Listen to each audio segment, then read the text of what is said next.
Is your Hyundai Elantra Apple CarPlay showing a black screen or failing to connect properly?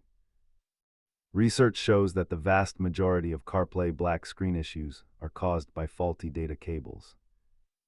Let us walk through the troubleshooting steps to get your display back online. Start by checking your cable, cleaning the ports, and performing a soft reset on your infotainment system. If the hardware is fine, go into your iPhone settings to forget the car and refresh the connection.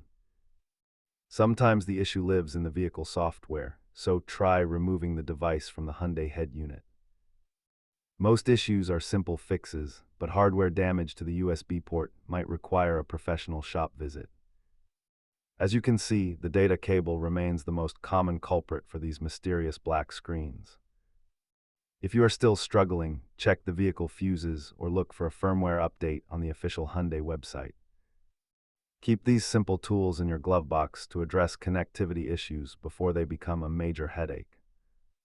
Remember, using a cheap, non-certified cable is the fastest way to invite these communication errors.